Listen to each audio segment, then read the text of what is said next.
Breaking news. The White House cancels Trump's federal funding freeze amid chaos, reports. The head of the Office of Management and Budget sent a memo to the chiefs of U.S. government departments and agencies saying the earlier order is rescinded, NBC News and other outlets reported. Rafts of government aid programs and the healthcare system for millions of low-income Americans were up in the air after Trump ordered a halt to potentially trillions of dollars in grants, loans, and other aid late Monday. The move, made in an order from White House's Office of Management and Budget, sparked instant alarm and confusion, as well as a flurry of lawsuits before a judge issued a temporary injunction. On Wednesday, the Office of Management and Budget issued a terse notification saying the freezing of aid order had been rescinded. However, soon after Press Secretary Karoline Leavitt announced that the spending freezes remained in place, and only the memo from the Budget Office was rescinded. "This is not a rescission of the federal funding freeze, which remains in full force," she said on X. The White House has strongly defended the freeze as a blow against what Trump says is waste and woke federal spending programs, and a tool to make sure that every government office supports the Republicans' right-wing political goals. Democrats accuse Trump of constitutional overreach by seeking to stop spending already approved by Congress, which has authority over the U.S. budget. Vocal Democratic Congresswoman Jasmine Crockett pounced on the new bout of confusion, posting, "Incompetence on full display. It's day 9 for a fool who had the job for 4 years and still has no clue of how government, the law, nor the Constitution works." White House on defense.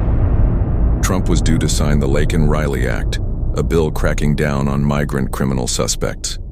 It is his first piece of legislation since he returned to power, vowing a blitz on illegal immigration.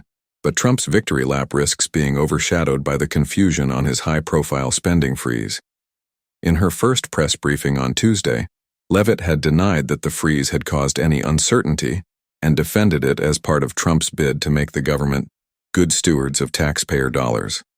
Trump unveiled another radical move on Tuesday, offering most federal workers the option to leave their jobs in exchange for 8-month severance, plunging the lives of U.S. civil servants into disarray.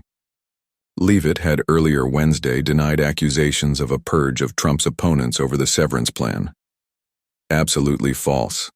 This is a suggestion to federal workers that they have to return to work," she told reporters, referring to Trump's bid to make all federal employees return to full-time office work. White House on defense. Trump was due to sign the Laken-Riley Act, a bill cracking down on migrant criminal suspects. It is his first piece of legislation since he returned to power, vowing a blitz on illegal immigration. But Trump's victory lap risks being overshadowed by the confusion on his high-profile spending freeze. In her first press briefing on Tuesday, Leavitt had denied that the freeze had caused any uncertainty and defended it as part of Trump's bid to make the government good stewards of taxpayer dollars.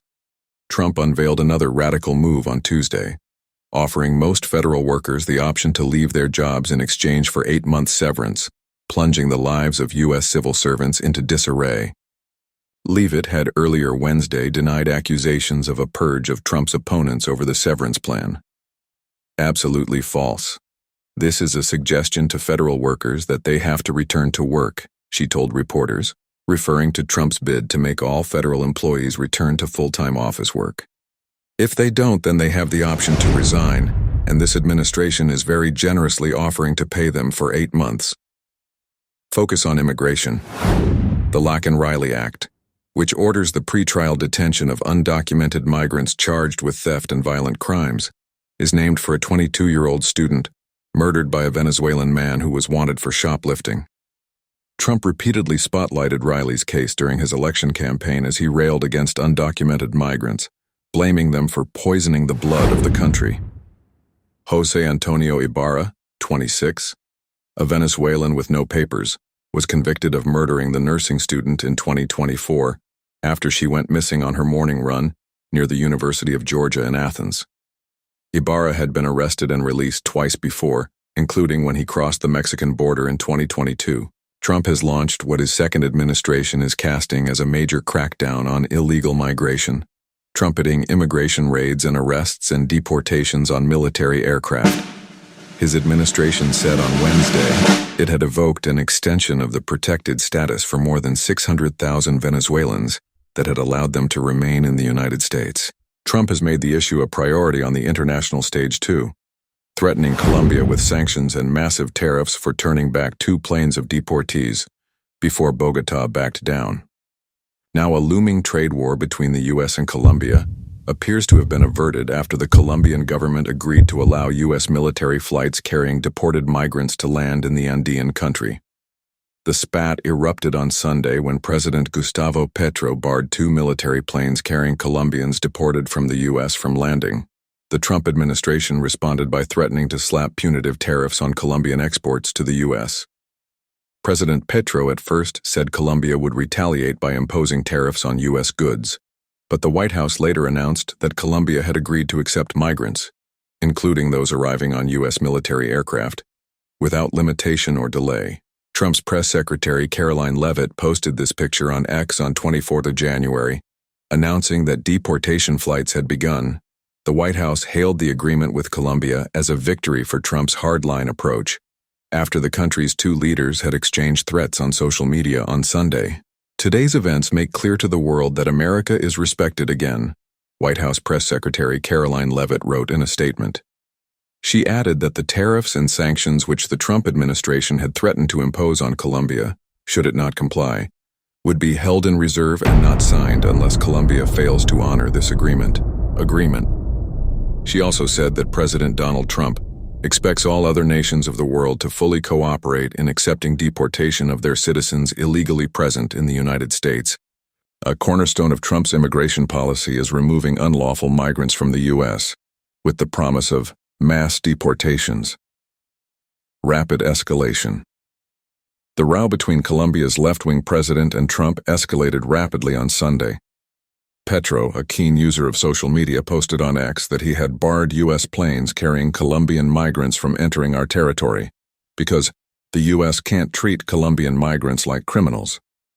He demanded that the U.S. put procedures in place for migrants to be treated with dignity. He also said he was ready to send the presidential plane to the U.S. to transport the migrants. Colombia has accepted deportation flights from the U.S. in the past. In 2024, 124 planes carrying deported migrants from the U.S. landed in the country. Donald Trump had ordered 25% tariffs on all Colombian goods. Petro's refusal to let 2 U.S. military planes carrying Colombian deportees to land triggered a quick response by Trump on Truth Social.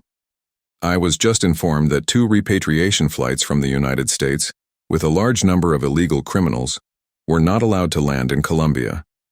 This order was given by Colombia's socialist president Gustavo Petro, who is already very unpopular amongst his people, he wrote. Trump argued that Petro's denial of these flights had jeopardized the national security and public safety of the U.S. He said he had directed his administration to immediately impose 25% tariffs on all Colombian goods coming into the U.S., which he said would be raised to 50% if Colombia did not comply within a week. He also said he had imposed a travel ban and revoked the visas of Colombian government officials and all allies and supporters. In his post, he warned that these measures are just the beginning. Petro responded on X with a long, rambling but ultimately defiant post, in which he said he would match any U.S.-imposed tariffs. Your blockade does not scare me, because Colombia, besides being the country of beauty, is the heart of the world, he wrote. Meanwhile, members of Petro's administration worked behind the scenes to defuse the row. In a late-night news conference, Foreign Minister Luis Gilberto Murillo announced that the 2 countries had overcome the impasse and that Colombia would accept returned citizens. While Murillo did not directly refer to the White House statement, according to which Colombia had agreed to allow U.S. military flights to take the deportees back, he did not deny it either. The foreign minister reiterated Colombia's offer to send its presidential plane to the U.S. to transport the deportees. While the Colombian concession seems to have averted the looming trade war, the U.S. has said that visa restrictions on Colombian government officials would stay in place until the first plane load of deportees landed in Colombia. Colombians arriving at U.S. airports will also undergo greater scrutiny under the measures imposed on Sunday, the Trump administration said. Colombia's foreign minister said he would travel to Washington in the coming days for high-level meetings with administration officials. The row marks a low point in relations between the two countries, which historically have been allies and cooperated closely in the fight against drug trafficking, with the U.S. providing billions of dollars in military aid and training to Colombia's security forces. Punitive tariffs such as those threatened by Trump and Petro would have hurt both Colombian producers and U.S. consumers. Trade between the two countries was worth 53.5 BN, 42.8 BN in 2022, according to the U.S. Office of the U.S. Trade Representative. Colombia's main exports to the U.S. are oil, coffee, and cut flowers. Democrat Congresswoman Alexandria Ocasio-Cortez urged Americans to remember, "We pay the tariffs, not Colombia." Trump is about to make every American pay even more for coffee, she wrote before the tariffs had been suspended. Donald Trump has ordered the expansion of a detention center in Guantanamo Bay, Cuba, to house 30,000 undocumented migrants. The Cuban president has hit out at the plan, calling it an act of brutality. Meanwhile, the White House has rescinded a memo pausing federal funding, which had sparked mass confusion when it leaked earlier this week. The memo would have frozen money for an array of services and was temporarily blocked by a judge minutes before it was due to take effect on Tuesday. The rollback is intended to combat any confusion caused by the memo, according to the White House, with President Donald Trump saying the initial freeze was meant to combat scams earlier. Robert F. Kennedy Jr., Trump's pick for health secretary, faced hours of grilling from U.S. senators. Kennedy, who has been a vocal vaccine skeptic, was asked to explain his past comments on vaccines. He also was asked about his views on abortion and the U.S. food industry. Trump signs executive order to tackle anti-Semitism at U.S. campuses, published at 050-050. More on the executive orders signed by President Donald Trump today now.